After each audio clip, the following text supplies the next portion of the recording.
dans des temps si ancestraux que les mythes rencontrèrent la réalité. Juste ici se serait passée l'une des plus captivantes histoires du monde de nos ancêtres. Alors qu'elle pensait pouvoir vivre une vie paisible et humaine, une fée s'est faite trahir par son propre mari. Et peut-être que la tour juste ici est le dernier endroit où on l'aperçut. D'un récit oral transmis depuis des générations à un conte chevaleresque guidant les jeunes nobles des vieux temps, en passant par les origines d'une des maisons les plus prestigieuses, la légende de la fée Mélusine est ancrée dans les mythologies françaises. La légende commence ainsi. Le roi Elinas, seigneur d'Alba ou d'Albanie, en Écosse actuelle, rencontra en chassant une femme magnifique. Si magnifique même qu'il lui demanda de l'épouser. La femme, une fée nommée Précine, accepta, à condition qu'il ne la voie jamais lors de ses couches. De cette union naquirent 3 filles, Mélusine, Méliore et Palestine, chacune tout aussi belle que leur mère.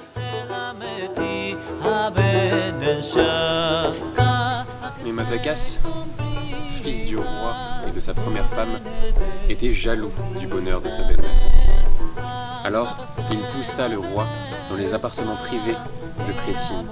Outrée, elle s'exila avec ses 3 filles, dit-on, sur l'île mythique d'Avalon. Avalon. Mélusine, vindicative et mécontente du comportement de son père, décida avec ses 3 sœurs de le punir.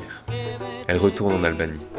Là-bas, elle le capture et l'enferme dans le creux d'une montagne.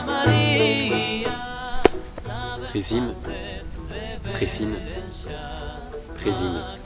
apprenant les faits, est donc furieuse des agissements de ses filles et leur lance à chacune un sort.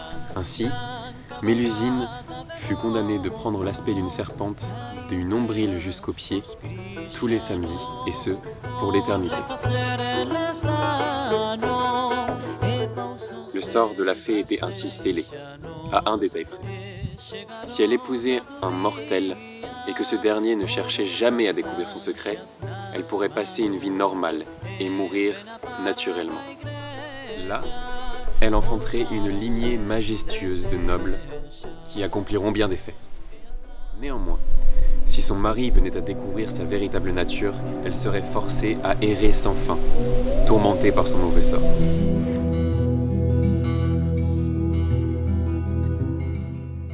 Maintenant en exil, Mélusine parcourra monts et forêts. Elle se retrouva ainsi dans une des forêts du Poitou, dont le comté s'étendait à l'époque bien plus loin de ses frontières actuelles.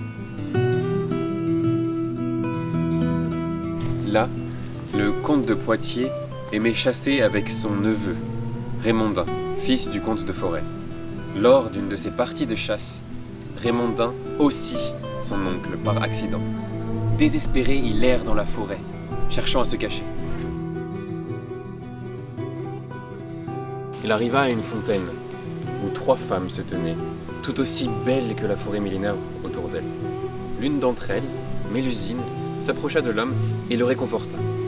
Elle lui porte ainsi conseil sur comment il pourrait être innocenté et lui promet prestige, gloire et une descendance prestigieuse s'il consent à l'épouser. L'homme, ébahi et fasciné par la beauté de la femme, accepta.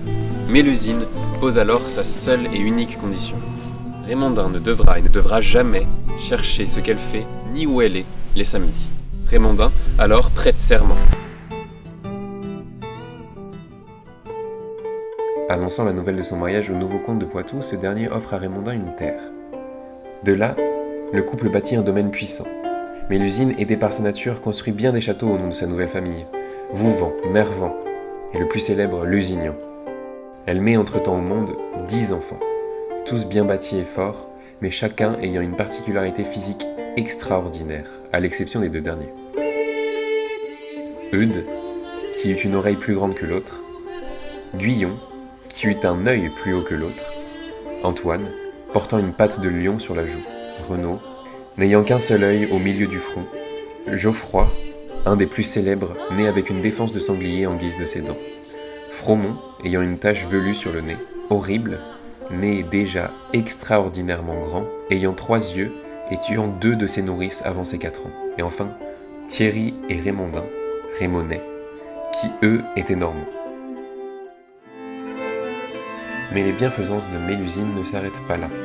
Elle fonde les villes de Parthenay, Tiffauges, Talmont.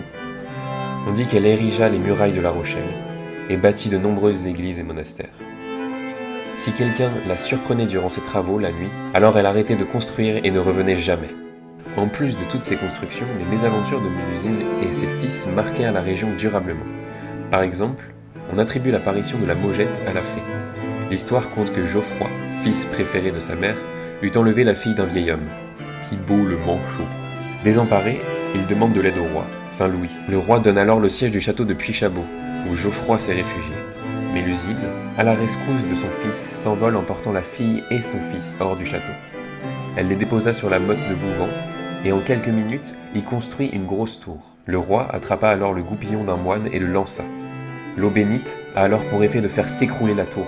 Effrayée, Mélusine tape du talon pour s'envoler, mais elle tape si fort qu'elle ouvre la terre. À des lieues de là, à Jasonneuil, une vieille femme qui triait des pois tombe alors et renverse 4 maugettes au-dessus d'un champ labouré.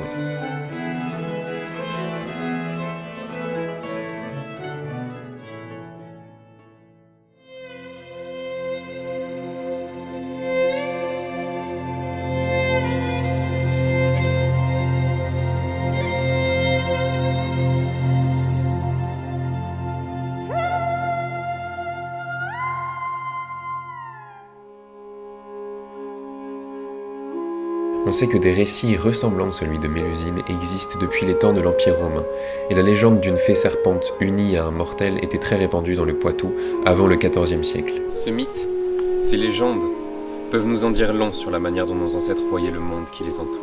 Peut-être qu'en parcourant ces forêts, ils virent des choses au-delà de notre compréhension.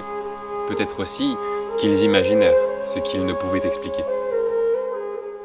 Et je pense qu'aujourd'hui, ce mythe porte encore cet éclat, ce rayonnement.